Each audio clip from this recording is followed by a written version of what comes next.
आज से हम लोग शुरू करने जा रहे हैं अपने क्लास 10th के सिविक्स को। और उसमें भी सबसे पहला चैप्टर और सबसे पहला चैप्टर का नाम है आपका power sharing. Power sharing chapter का नाम है। अच्छा, पावर शेयरिंग चूंकि आपके चैप्टर का नाम है तो क्या चैप्टर के हेडिंग से ही मालूम चल रहा है किसका शेयरिंग यहाँ पे होगा? पावर का शेयरिंग होगा, है ना। लेकिन कैसे कैसे पावर का शेयरिंग किया जाएगा उसी के बारे में हम लोग यहाँ पे पढ़ेंगे।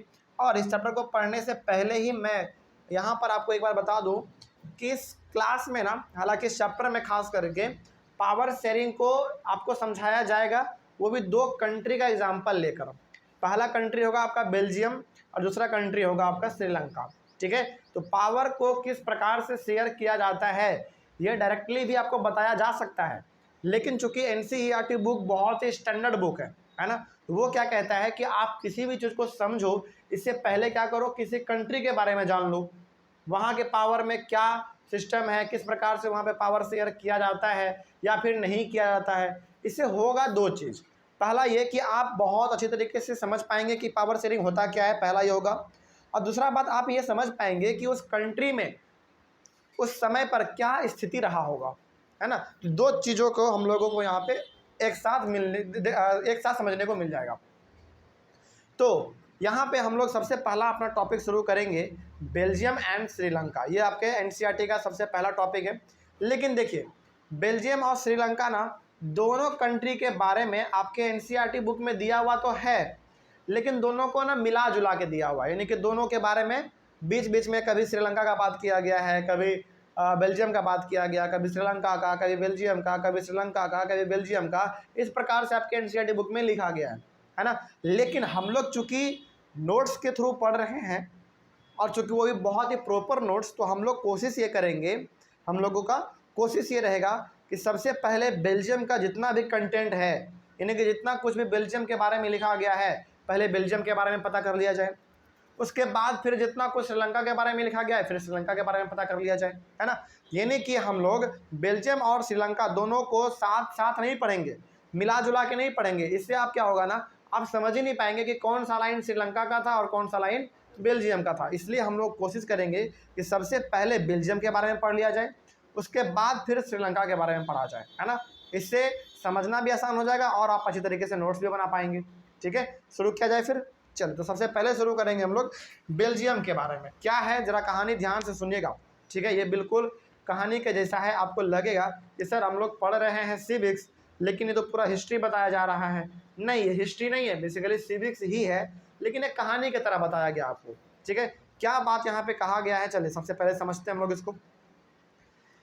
देखिए, सबसे पहला पॉइंट लिखा हुआ है Belgium is a small country of Europe. Europe क्या है, एक कॉन्टिनेंट है और उस कॉन्टिनेंट के अंदर एक छोटा सा हमारा कंट्री है, बहुत ही सुंदर सा कंट्री का नाम है बेल्जियम। ठीक है, आगे बढ़ते हैं।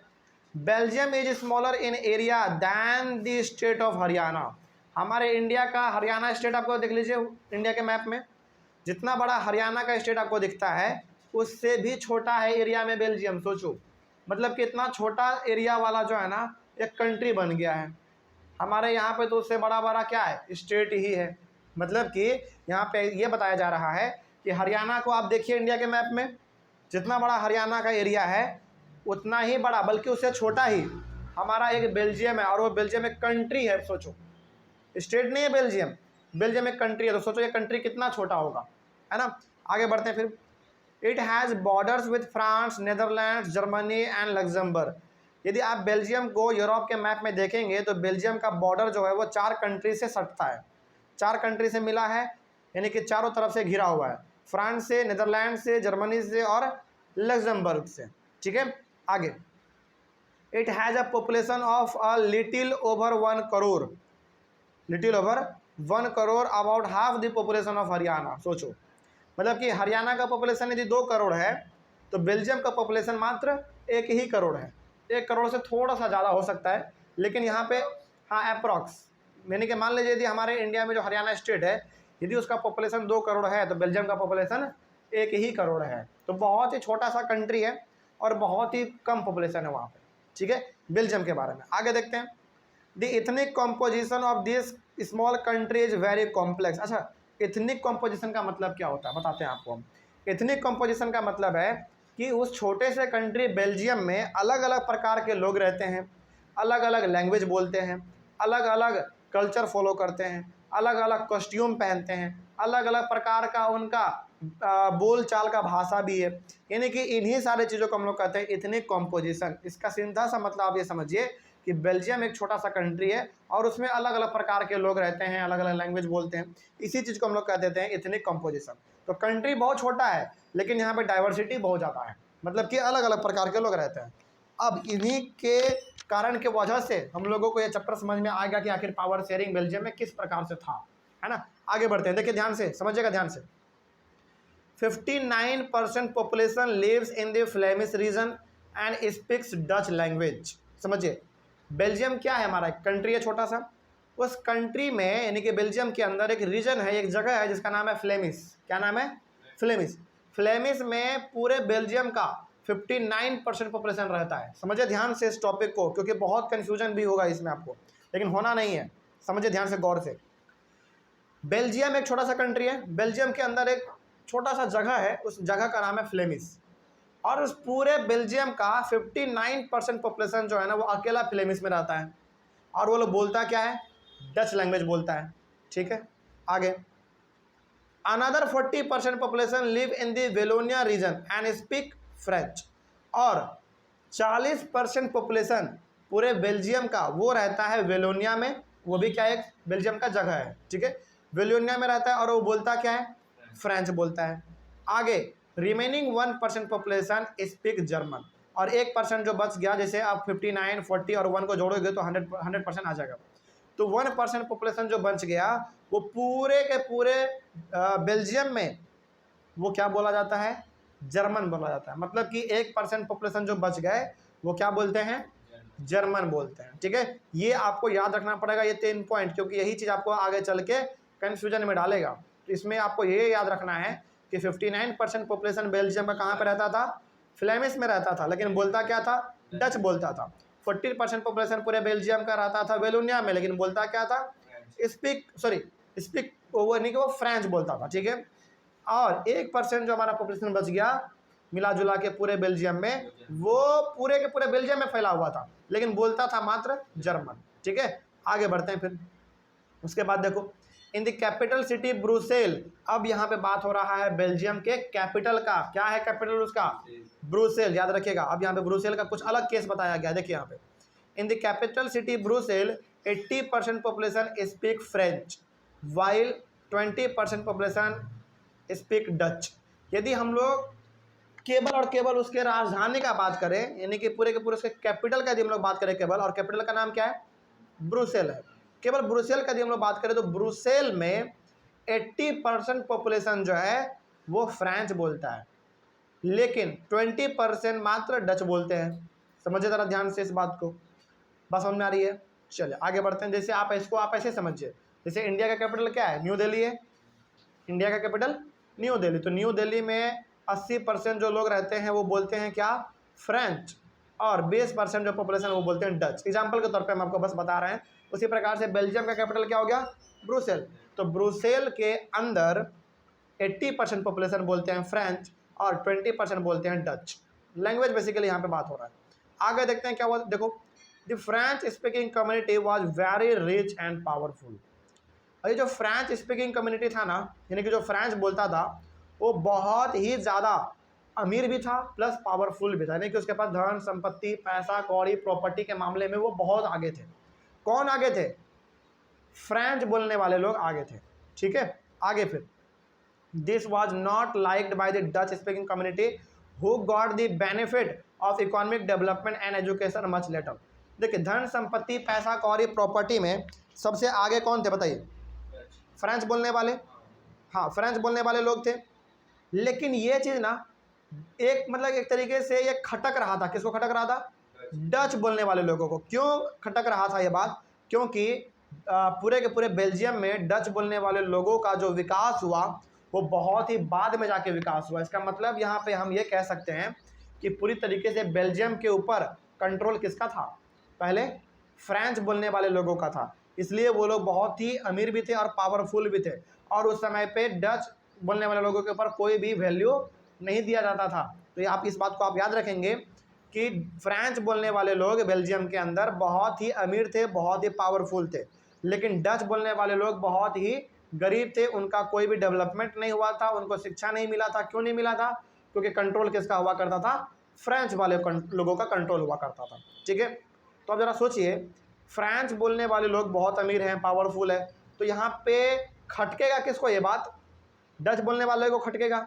क्यों खटक रहा था बात? इसलिए खटक रहा था क्योंकि इनका जो डेवलपमेंट हुआ बहुत ही बाद में हुआ, मतलब कि इनको बहुत ही जो वैल्यू है समाज में वो बहुत ही बाद में जाके मिला। ठीक है, और एजुकेशन भी ये लोग बहुत बाद में जाके प्राप्त किया, यानी कि इनको पहले राइट ही नहीं था एजुकेशन लेने का। ठीक है, आगे बढ़ते हैं फिर। This lead to tension between the French speaking and Dutch speaking communities during the 1950s and 1960s। और 1950 और 1960 के आसपास इन्हीं कारण के वजह से फ्रेंच बोलने वाले और डच बोलने वालों के बीच में क्या हो गया? एक टेंशन का माहौल पैदा हो गया, मतलब कि एक तरीके से बहुत ही दोनों के बीच में तनाव हो गया। क्या हो गया?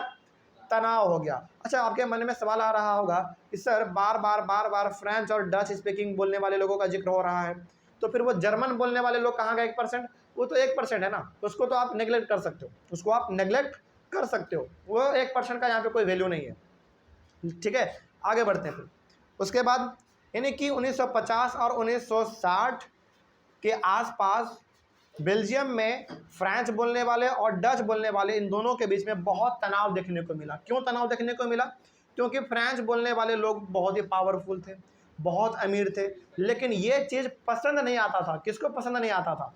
डच बोलने वाले लोगों को पसंद नहीं आता था। क्यों भाई? क्योंकि इनको जो है ना डेवलपमेंट बहुत बाद में मिला, इनके बाल बच्चे का जो विकास हुआ वो बहुत ही बाद में हुआ, और एजुकेशन भी इनको बहुत ही बाद में मिला। फिर आगे देखते हैं क्या हुआ। देखो, this tension between these two communities was more serious in Brussels because Dutch speaking people was in a majority in the country but a minority in the capital. ये लाइन आपको बहुत ही समझना जरूरी है। देखिए ध्यान से, आपको मालूम चल गया कि फ्रेंच बोलने वाले और डच बोलने वाले लोगों के बीच में बहुत तनाव था। क्यों तनाव था? क्योंकि डच बोलने वाले लोगों को जो एजुकेशन था या फिर जो उसका डेवलपमेंट था, उनका जो विकास हुआ वो बहुत ही बाद में जाके हुआ। ठीक है, इसीलिए उनको उन दोनों के बीच में बनता नहीं था कभी। लेकिन यहाँ पे ना ब्रुसेल का एक अलग ही केस था, उसकी जो राजधानी थी बेल्जियम की, उसकी कहानी ही यहाँ पे अलग है। क्या कहानी है? देखिए, the tension between these two communities was more serious in Brussels, यानी कि ब्रुसेल में इन दोनों के बीच में जो टेंशन था वो बहुत ही सीरियस था। क्यों सीरियस था भाई? जरा देखिए ध्यान से। Because Dutch speaking people was in a majority in the country. यदि हम लोग पूरे के पूरे बेल्जियम का बात करें, समझेगा ध्यान से, पूरे के पूरे बेल्जियम का बात करें तो पूरे बेल्जियम में मेजोरिटी में कौन है बताइए? डच बोलने वाले, क्योंकि डच कितने % बोले जा रहे हैं? 59% बोले जा रहे हैं। यदि हम पूरे के पूरे बेल्जियम का बात करें तो पूरे बेल्जियम में मेजोरिटी में है डच बोलने वाले, क्योंकि वो 59% है। लेकिन वही डच बोलने वाले ब्रुसेल में किस में चले जा रहे हैं? माइनॉरिटी में चले जा रहे हैं। क्योंकि आप देखिए यहाँ पे ध्यान से, ब्रुसेल में मात्र 20% ही लोग क्या बोल रहे हैं? डच बोल रहे हैं। इसका मतलब यहाँ पे हम आपको ये समझाना चाह रहे हैं कि डच बोलने वाले लोग, यदि हम लोग पूरे बेल्जियम का बात करें तो पूरे बेल्जियम में मेजोरिटी में कौन है? डच बोलने वाले। कितने %? 59%।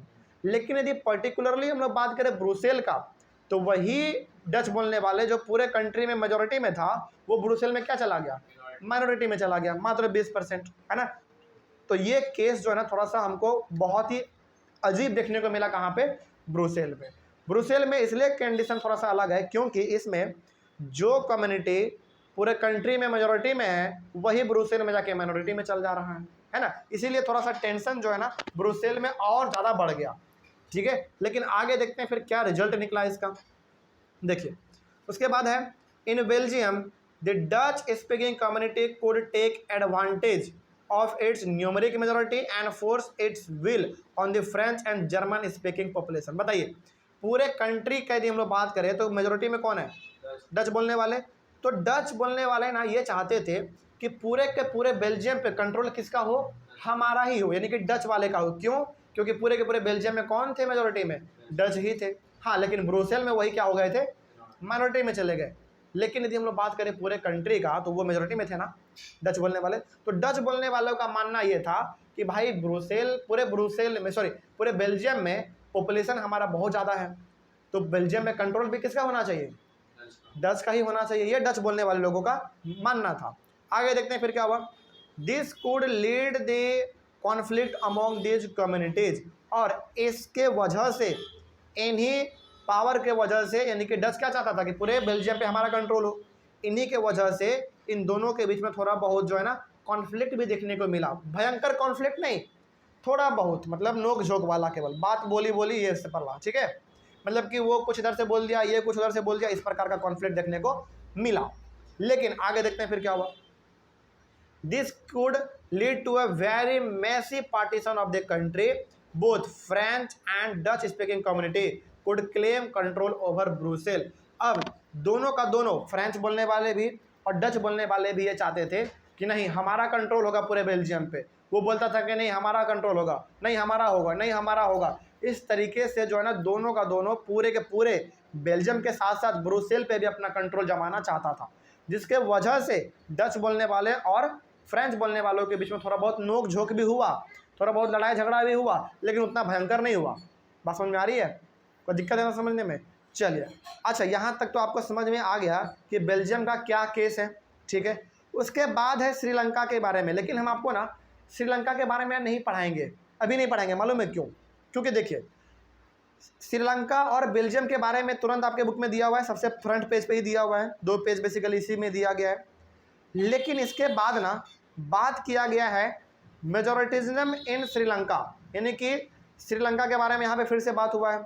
उसके बाद फिर यहाँ पे बात हुआ है एकोमोडेशन इन बेल्जियम, है ना। मतलब यहाँ पे आपको क्या किया जाएगा बताते हैं आपको, इस पूरे चैप्टर को ना बेहतर तरीके से आप समझ पाएँ, उसके लिए हम लोग क्या करेंगे, अभी तुरंत आपने किसके बारे में पढ़ा, बेल्जियम के बारे में पढ़ा, और तुरंत बेल्जियम से ही रिलेटेड एक और टॉपिक है जिसका नाम है एकोमोडेशन इन बेल्जियम, जिसमें यह बताया गया है कि बेल्जियम में आखिर वो सारे सिचुएशन थे, जैसे कि डच वाला भी चाहता था बेल्जियम पे हमारा कंट्रोल हो, फ्रेंच वाला भी चाहता था कि हमारा कंट्रोल हो, जिसके वजह से दोनों के बीच में थोड़ा बहुत नोक झोंक भी हुआ, लड़ाई झगड़ा भी हो गया थोड़ा बहुत, है ना। ये आपने पढ़ लिया बेल्जियम वाले टॉपिक में, लेकिन उसका रिजल्ट क्या निकला वो बताया गया है एकोमोडेशन इन बेल्जियम में। तो हम लोग क्या करेंगे, अभी तुरंत हम लोगों ने बेल्जियम के बारे में पढ़ा, उसके बाद तुरंत हम लोग पढ़ लेंगे एकोमोडेशन इन बेल्जियम पढ़ लेंगे। इसको ख़त्म कर लेंगे ना, तब आपको मालूम चल जाएगा कि बेल्जियम में क्या केस था, क्या स्थिति था, वहाँ पे किस प्रकार से डिसीजन लिया गया, ये आपको मालूम चल जाएगा, कोई दिक्कत इसमें।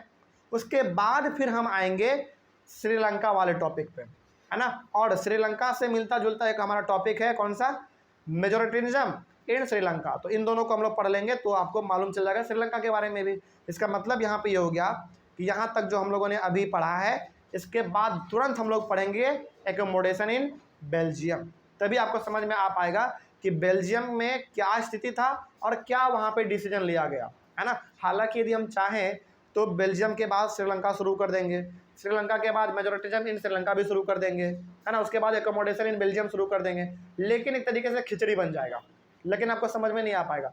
तो हम लोग सबसे पहले क्या करेंगे, एक कंट्री को हमने सबसे पहले पकड़ा है बेल्जियम, तो बेल्जियम के बारे में जितना कुछ भी आपके बुक में लिखा हुआ है सबसे पहले पढ़ लेते हैं उसको हम लोग, उसके बाद फिर आएंगे श्रीलंका के बारे में, कोई दिक्कत इसमें। तो अगले वाले क्लास में हम लोग शुरू करेंगे एकोमोडेशन इन बेल्जियम, ठीक है। चलिए मिलते हैं फिर हम लोग अपने अगले वाले क्लास में। Thank you very much.